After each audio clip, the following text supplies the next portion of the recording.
बिस्मिल्लाहिर्रहमानिर्रहीम। अस्सलाम वालेकुम स्टूडेंट्स, आज हम क्लास 9 की एक्सरसाइज 6.1 का क्वेश्चन नंबर 6, 7, 8 और 9 सॉल्व करेंगे। क्वेश्चन नंबर 6 है हमारे पास, कहता है find the arc length and area of a sector find करें। तो आर और थीटा हमारे पास गिवन है। हमने आर हमारे पास रेडियस होता है, थीटा हमारे पास उसका सेंट्रल एंगल होता है। थीटा हमारे पास रेडियन की फॉर्म में होना चाहिए, रेडियन भी गिवन है। अब हम सबसे पहले हम इसकी आर्क लेंथ फाइंड करेंगे, ठीक है। ओके हो गया। आर्क लेंथ क्या होती है?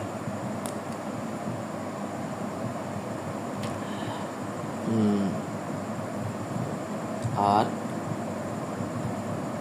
लेंथ ऑफ सेक्टर ये बराबर होती है L is equal to r theta की। ओके, अब R की वैल्यू क्या है? R की वैल्यू है 6 और थीटा की वैल्यू क्या है? π/3। तो कटिंग कर देंगे, 3 1 दा 3, 3 2 दा 6, तो ये आ गया हमारे पास 2 पाई।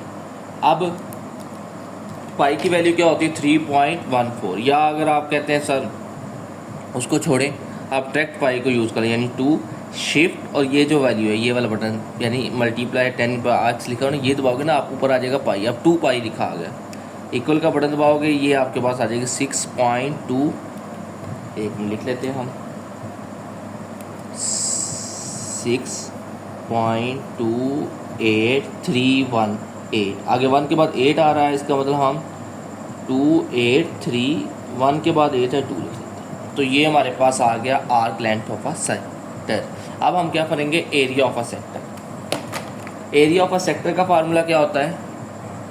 ये होता है हमारे पास एरिया ऑफ अ सेक्टर का फार्मूला 1/2 आर स्क्वायर थीटा। अब आर की वैल्यू क्या है? 6 और थीटा की वैल्यू क्या है? π/3। वैल्यू पुट कर देते हैं, 1/2 आर की जगह आ जाएगा 6 का स्क्वायर, थीटा की जगह आ जाएगा π/3, ठीक है। अब इसको सोल्व करते हैं तो ये आ जाएगा हमारे पास 6 का स्क्वायर क्या होता है? 1/2 36 π/3। 36 को जब हम 2 पे डिवाइड करेंगे, कटिंग करेंगे, 2 1 दा 2, 2 18 दा 36। इसी तरह जब हम इसको कटिंग करेंगे, हमारे पास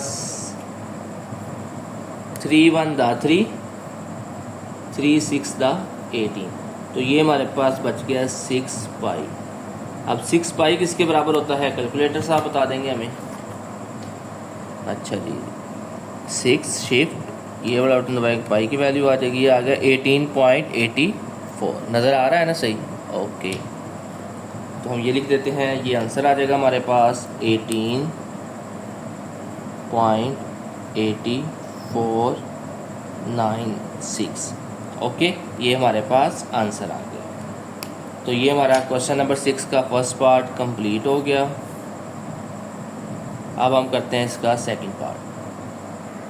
अच्छा, ये हमारे पास आ गया इसका सेकंड पार्ट। आर की वैल्यू है 4.8 पाई और थीटा की वैल्यू है 5 π/6 रेडियन। ओके, अब हमने पहले इसका लेंथ ऑफ अ सेक्टर फाइंड करेंगे L, और उसके बाद हम इसका एरिया ऑफ अ सेक्टर फाइंड करेंगे। चलिए, अब हम वैल्यू पुट कर देते हैं। L बराबर आर की वैल्यू क्या थी? 4.8/पाई मल्टीप्लाई थीटा की वैल्यू क्या है? 5 π/6। अब क्या होगा? कटिंग हो जाएगी, ये पाई इस पाई से कैंसिल हो गया और 4.8 को मल्टीप्लाई करें 5 के साथ, 4.8 मल्टीप्लाई बाय 5, तो ये आ जाएगा आपके पास 24 और नीचे आ गया 6। अब 24 को डिवाइड कर दो 6 के ऊपर, तो आपका आंसर आ गया 4। अच्छा, ये हमारे पास आ गया अब area of a sector, 1/2 r square theta. अब आर की वैल्यू हमारे पास है 4 पॉइंट, ये वैल्यू लिख देंगे 1/2, आर की जगह आ जाएगा 4.8/पाई का स्क्वायर, थीटा की जगह आ जाएगा 5π/6। ओके, अब हम इसको सॉल्व करते हैं। पहले हम 4.8 का स्क्वायर लेते हैं। 4.8 का स्क्वायर होता है हमारे पास 23.04। तो ये आ जाएगा हमारे पास, ये 2 और 6 मल्टीप्लाई होकर आ जाएगा 12, 1/12। 4.8 आया था हमारे पास, कितना आया था 23.04, 23.04 ओवर पाई का स्क्वायर 5π/6 तो हम लिखते था ना नीचे, 2 6 12 कर देते 5π। अच्छा जी, अब ये एक पाई जो है ना, ये तो इससे कैंसिल हो गया। अब हमने करना है 23.04 को मल्टीप्लाई करवा देना है 5 के साथ। ओके, तो ये आ जाएगा, और इसको डिवाइड कर देते हैं 12 के साथ। तो ये आ जाएगा 9.6/पाई। अब हमने इसको डिवाइड करना है पाई के ऊपर। 9.6 शिफ्ट, और नहीं यार सॉरी, 9.6 डिवाइड के लिए हम उसके बाद शिफ्ट और ये दबा देंगे तो 9.6 डिवाइडेड बाई पाई आ जाएगा। इक्वल का बटन दबाएंगे तो इसका आंसर आ जाएगा हमारे पास 3.057 है, इसको हम 6 लिख देते हैं। ठीक है, तो ये हमारे पास आ गया इसका आंसर। तो सेकंड पार्ट भी हो गया। अब हम चलते हैं क्वेश्चन नंबर 7 की तरफ।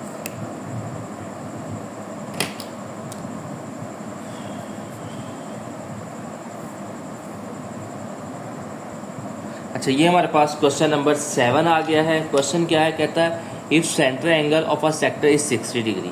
सेंटर एंगल कितना है इसका, 60 डिग्री है। And radius of a circle is 12 centimetre. Radius का 12 सेंटीमीटर है। Find the area of a sector. Area of a sector फाइंड करेंगे and percentage of total area of a circle. और उस एरिया ऑफ अ सेक्टर की हम total area of a circle के साथ परसेंटेज निकाल लेंगे। यानी हम एरिया ऑफ अ सेक्टर फाइंड करेंगे, उसके बाद हम area of a circle find करेंगे, फिर हम परसेंटेज निकाल लेंगे। सेक्टर को सर्कल के एरिया पे डिवाइड करके मल्टीप्लाई बाय 100 कर देंगे। अच्छा, सबसे पहले हमने क्या करना है, ये जो थीटा है ना, ये हमारा किस में होना चाहिए, रेडियन में होना चाहिए। थीटा को रेडियन में करने के लिए क्या करना पड़ेगा, 60 को π/180 के साथ मल्टीप्लाई कर देते हैं। तो कटिंग करते हैं अगर, तो ये क्या आ जाएगा, 61 दा 60 और 63 दा होता है 180।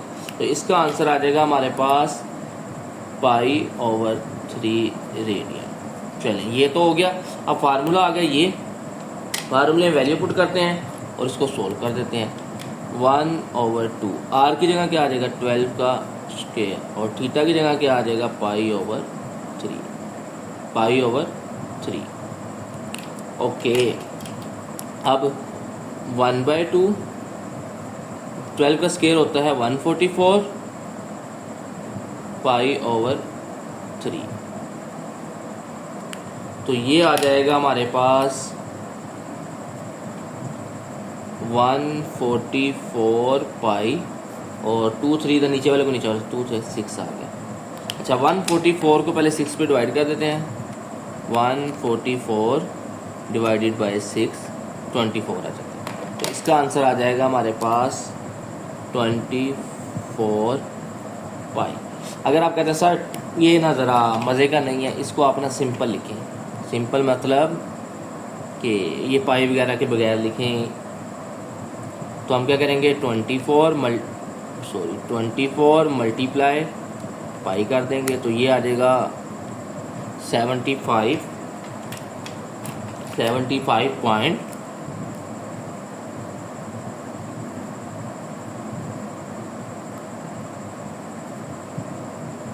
ठीक है। उसके बाद 2 2 3 6 था, इसका मतलब है कि वो छोटा 5 से छोटा रहेगा तो 8 ही आ जाएगा। 75.398 आ गया। ओके, चलिए जी, अब हम करते हैं इसका एरिया ऑफ अ सेक्टर आ गया। अब area of a circle find करते हैं। अच्छा जी, अब हमने एरिया ऑफ अ सर्कल क्या होता है, पाई आर स्क्वायर, बिल्कुल। अब हम इसमें वैल्यू पुट कर देते हैं। पाई की वैल्यू तो पाई रहेगा ना, ये आ गया पाई। आर की वैल्यू क्या थी, 12 का स्क्वायर आ जाएगा। अब 12 का स्क्वायर क्या होता है, 144 पाई। ठीक है, अगर आप कहते हो सर इसको भी वो लिखो यार, पॉइंट में डेसिमल की फॉर्म में लिख दो, तो हम क्या करेंगे, 144, ये पाई आ गया, तो ये बटन डालेंगे, तो ये हमारा आ जाएगा 452 पॉइंट कितना आ रहा है, 389। ओके, चलेंगे। अब हम करते हैं इसका परसेंटेज निकालनी है, क्योंकि परसेंटेज निकालने के लिए हमें पास क्या करना पड़ेगा,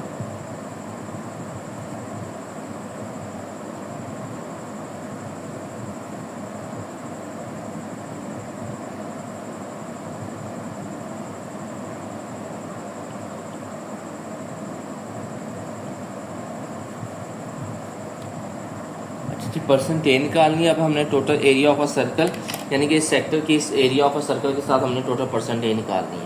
तो इसके लिए क्या फार्मूला होता है हमारे पास, एरिया ऑफ अ सेक्टर को अगर हम यही लिख लें, पाई वाला 24 पाई, इसको डिवाइड कर देंगे, एरिया ऑफ अ सेक्टर वो कितना था, 144 पाई। पाई के फॉर्म में मैंने क्यों लिखा, इसलिए लिखा ताकि ये आसानी से सोल्व हो जाए। ये पाई इस पाई से कैसा कैंसिल हो जाएगा, मल्टीप्लाई बाय 100 पे आता है, क्योंकि परसेंटेज में लिखा है। ओके, तो अब 24 को 100 से मल्टीप्लाई कर दिया और 144 पे डिवाइड कर देंगे, तो हमारा आंसर आ जाएगा। करो भी कैलकुलेटर साहब, आ जाओ। 2400 डिवाइडेड बाय कितना था, 144, तो ये कितना आ जाएगा, 16.666 चलता जा रहा है, इसको हम लिखते हैं 16.67%। तो ये हमारा परसेंटेज आंसर आ गया। तो इस तरह हमारा क्वेश्चन नंबर 7 कंप्लीट हो गया। अब हम करते हैं क्वेश्चन नंबर 8। क्वेश्चन नंबर 8 आ गया हमारे पास, कहता है find the percentage of area of a sector. Area of a sector की हमें परसेंटेज फाइंड करनी है, सबटेंडिंग एंड एंगल्स। एंगल सिर्फ गिवन है पाई बाय 8 रेडियन है। सबसे पहले हम एरिया ऑफ अ सेक्टर फाइंड करेंगे। एरिया ऑफ अ सेक्टर के लिए हमें क्या फाइंड करना होता है, 1/2, आर की वैल्यू नहीं गिवन है तो आर की जगह आर स्क्वायर आ जाएगा। थीटा की वैल्यू गिवन थी, वो क्या थी, पाई/8। ठीक है, तो इसको अगर हम सिंपल लिखेंगे आ जाएगा पाई आर स्क्वायर, 2/8 का क्या हो गया, 16। तो ये हमने क्या निकाल लिया, एरिया ऑफ अ सेक्टर निकाल लिया। इसके बाद अब अगर हम बात करें area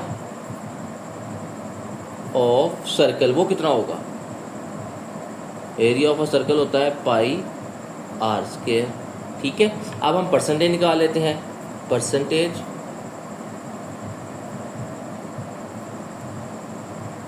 of area of sector, तो ये कितनी आ जाएगी, percentage area of a sector हमारे पास क्या होता है, यानी एरिया ऑफ अ सेक्टर कितना था, ये था हमारा, तो ये ऊपर वाला ये वाला पाई आर स्क्वायर ओवर 16, और एरिया ऑफ अ सर्कल कितना आया था, ये वाला, ये आ गया पाई आर स्क्वायर। इसको मल्टीप्लाई कर देंगे 100 के साथ और परसेंटेज आ जाएगी। ओके, मल्टीप्लाई कर देंगे 100 के साथ और परसेंटेज आ जाएगी। अच्छा, अब देखना है, क्या देखना है कि ये जो पाई है ये इस पाई से क्या हो गया, कैंसिल हो गया। ओके हो गया। अब ये जो आर स्क्वायर है, इस आर स्क्वायर से क्या हो गया, कैंसिल हो गया। तो बाकी क्या बचेगा हमारे पास, 1/16 मल्टीप्लाई बाय 100 परसेंटेज। इसका मतलब है 100 को हम क्या करेंगे, डिवाइड कर देंगे 16 के ऊपर, तो ये आ गया हमारा 100 और ये डिवाइड आ गया और ये आ गया 16। इसको हमने पॉइंट में लिख दिया, ये आ गया 6.25। तो ये हमारे पास आंसर शरीफ आ जाएगा इसका 6.25 था ना, हाँ 6.25। तो तो ये हमारे पास आंसर आ गया इसका 6.25%। तो इसी तरह हमारा क्वेश्चन नंबर 8 कंप्लीट हो गया। अब हम करते हैं क्वेश्चन नंबर 9। क्वेश्चन नंबर 9 है हमारे पास, वो कहता है a circular sector of a radius r, यानी कि सर्कुलर सेक्टर का जो रेडियस है वो 12 सेंटीमीटर है, हैज़ एन एंगल, और उसमें जो एंगल आ रहा है वो कितना है 150 है। This sector is cut out and the, उसमें से कट आउट कर and then bend to the form a cone, और उसको बेंड करके एक कोन बना दिया गया है। What is the slant height, उसकी हाइट कितनी होगी, and radius of the base of the this cone, और इसके कोन की बेस का रेडियस कितना होगा। हिंट तो उसने ये गिवन दिया इस क्वेश्चन के कि arc length of a sector जो है ना वो सर्कमफेरेंस ऑफ अ कोन के बराबर है। चलिए अब हम करते हैं इसको। सबसे पहले हमारे पास रेडियस ये है थीटा। तभी तो हम इस थीटा की तबीयत ठीक करते हैं ना। थीटा हमारे पास किस फॉर्म में होना चाहिए, ये हमारे पास होना चाहिए रेडियन की फॉर्म में। इसको रेडियन की फॉर्म में करना चाहिए π/180 के साथ कर देते हैं। अब 150 को अगर हम डिवाइड कर दें 180 के साथ तो ये आता है 5/6। तो इसका मतलब इसका आंसर आ जाएगा 5π/6 आ गया। चलिए थीटा तो हो गया हमारा कवर। अब बात करते हैं स्लैंट हाइट ऑफ अ कोन। अब ये कोन है ना, जब हम इसको बैंड भी कर लेंगे ना तो ये तो ये जो है ना रेडियस है इसका सेंटर से, जब हम इस कोन ये इसका क्या आ जाएगा, कोन का नीचे वाला हिस्सा आ जाएगा। अगर आप इसको बैंड भी कर लेंगे इसकी हाइट ये वाली आएगी, ये इसकी हाइट बनेगी टोटल। तो ये भी क्या होगा, अगर सर्कल को देखें तो ये भी क्या बन रहा है, इसका रेडियस बन रहा है। इसका मतलब है स्लैंट हाइट ऑफ अ कोन उतनी होगी जितना उस सर्कल का क्या होगा, रेडियस होगा। ये कितनी है 12 सेंटीमीटर, तो ये स्लैंट हाइट ऑफ अ कोन तो आपकी 12 सेंटीमीटर आ गई। ओके, क्योंकि ये वाली हाइट भी रेडियस के बराबर होगी। चलिए ये तो होगी बात। अब हमने इसका फाइंड करना है radius of the base of the this cone. उसके लिए हमें इसका सर्कमफेरेंस का जो रेडियस है ना वो होगा हमारे पास, क्योंकि कोन का जो रेडियस है वो फाइंड करना है। इसके लिए हमें क्या फाइंड करना पड़ेगा, इसकी arc length of a sector फाइंड करेंगे, उसको हम circumference of a circle find करेंगे, उधर से हम आर की वैल्यू फाइंड कर लेंगे। समझ लगी है ना। चलिए सबसे पहले हम इसका length of the arc length of a sector find करते हैं। उसका फार्मूला क्या होता है, ये सी है यार, आर्क लेंथ ऑफ सेक्टर, उसका फार्मूला होता है आर थीटा। अच्छा अब आर की वैल्यू क्या है, आर की तो वैल्यू है 12, थीटा की वैल्यू क्या है 5π/6। तो इसकी कटिंग कर दें, ठीक है, सिंपल 6 1 दा 6, 6 2 दा 12, 2 5 दा, ये आ जाएगा हमारे पास 10 पाई। इसका क्या आ गया, arc length of a sector आ गया। अब हिंट हमें क्या गिवन था कि arc length of a sector किसके बराबर होती है, सर्कमफेरेंस ऑफ आ कोन के बराबर होती है। अच्छा जी, अब arc length of a sector का तो हमें पता चल गया, क्या आई थी यार, इधर निकाला है, क्या आई है 10 पाई आई है। और सर्कमफेरेंस ऑफ आ कोन कितना होता है, वो होता है 2πr। ये 2π साहब इधर मल्टीप्लाई और उधर जाए क्या हो जाएगा, डिवाइड हो जाएगा यार, ठीक है ना। अच्छा 10π/2π, पाई से पाई कैंसिल हो गया, ऊपर हमने आर यूज़ किया हुआ ना, इसको हम कैपिटल यूज़ कर लेते हैं, ठीक है, ताकि दोनों में डिफरेंस आ जाए। रेडियस ऑफ अ कोन आएगा ये। अच्छा अब ये पाई साहब इस पाई साहब से कैंसिल हो गया, ठीक है, और 10 को 2 पे डिवाइड करें क्या होता है 2 1 दा 2, 2 5 दा 10। तो आंसर क्या आ गया, आंसर हमारे पास आ गया, तो इसका मतलब है radius of the base of this cone is, इसको हम लिख लेते हैं radius of the base of this cone is, कितना आ गया 5, ठीक है, 5 सेंटीमीटर। और ये हमारे पास आंसर आ गया। इस तरह हमारा क्वेश्चन कंप्लीट हो गया है 9B और एक्सरसाइज 6.1 कंप्लीट होगी। आज के लिए इतना ही काफ़ी है। अगर आपको वीडियो अच्छी लगे तो लाइक सब्सक्राइब करना ना भूलिएगा। लाइक करें, सब्सक्राइब करें और अपने दोस्तों से शेयर करें ताकि और स्टूडेंट जो 9th क्लास के हैं उनका फ़ायदा हो सके। ओके बेटा, आज के लिए इतना ही काफ़ी है। अल्लाह हाफिज़।